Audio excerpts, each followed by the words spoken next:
Hey everyone, and welcome to This Explainer. Today, we're diving into a mystery that's literally been hiding in plain sight. It centers around a super famous Korean proverb, one that's been passed down by word of mouth for thousands of years. But as we're going to see today, this ancient saying isn't just folksy wisdom.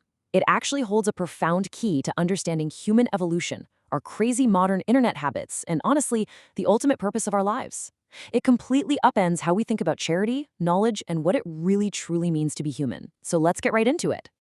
So, the proverb goes like this. Why can't a monk shave his own head? I want you to just pause and ponder for a second why this specific little phrase has survived orally for millennia. I mean, on the surface, it just seems like a simple, practical observation about getting a haircut, right? You know, we can easily see and fix things for other people, but when it comes to ourselves, we're kind of blind to our own problems.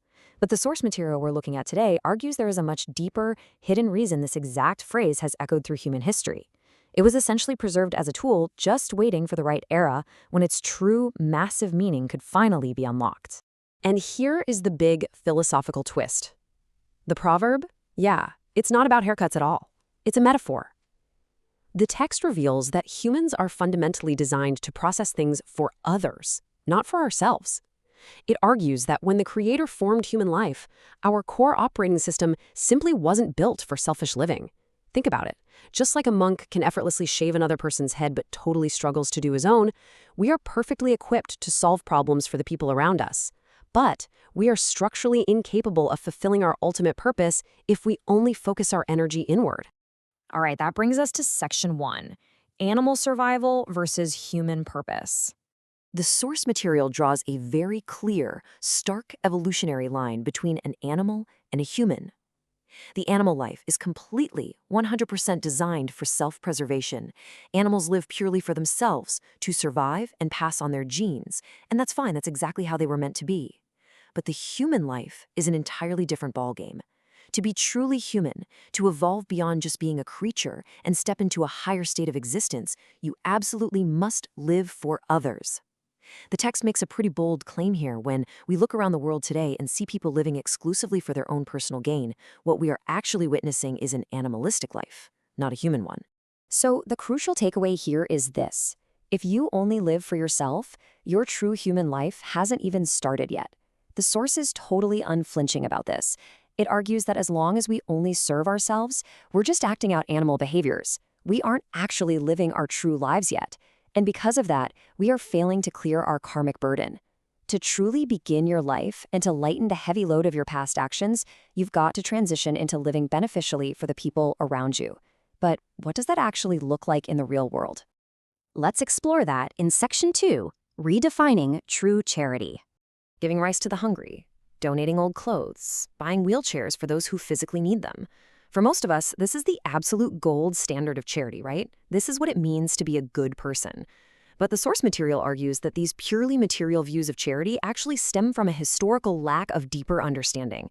It basically says, we did this in the past because we just didn't know any better. Now, while providing physical aid is obviously critical for basic survival, the text argues it is actually an outdated, rudimentary form of helping. Why? Because it doesn't solve the root cause of why that person is struggling in the first place. According to the text, we are currently living right in the middle of a massive paradigm shift. It says we have recently entered the end balloon, or human-centric era, a shift that kicked off around 2013. And in this totally new era, the very definition of true charity is changing. It is no longer just about handing out physical aid. True charity is the act of sharing ultimate truth and knowledge. Real charity is taking someone who doesn't know the right way to navigate the world and teaching them, awakening them. It's about using the fundamental laws of nature to help people learn how to live properly, so they don't end up suffering and needing physical aid in the first place. It's a total game changer. So how does this apply to us today? Let's look at Section 3, the burden of modern intellectuals. The source outlines this incredibly massive evolutionary timeline. For thousands upon thousands of years, humanity was basically stuck in a practice phase. Countless generations lived, they suffered, they made mistakes, and they died, leaving behind their experiences. And all of those brutal, hard-won lived experiences merged year after year to create the unbelievable mountain of knowledge we have today. And who exactly consumed all that knowledge? Today's intellectuals. You and me, the modern knowledge worker. The source argues that human evolution is literally culminating right now, with us.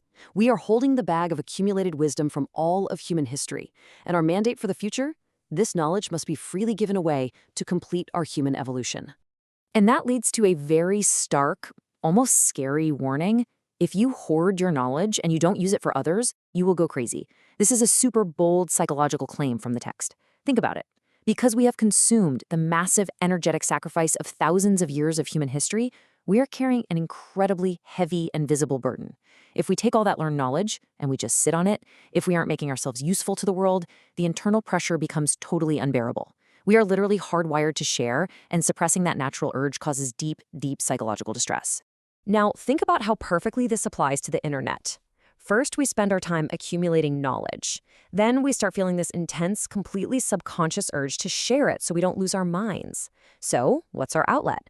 We post our thoughts on the internet. Please, we're essentially screaming into the void. Consume my thoughts. And finally, we sit there refreshing the page, waiting anxiously for clicks and validation. The source argues that our obsessive posting online isn't just narcissism or vanity. It's actually a subconscious survival mechanism. We are desperately throwing our knowledge out into the digital world because intuitively, deep down, we know we have to give it away just to breathe. I mean, we've all been there, right?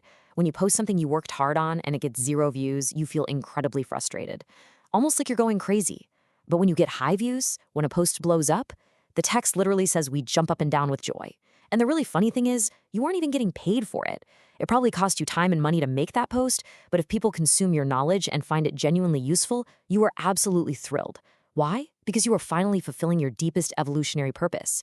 You are providing your mental energy for the benefit of others.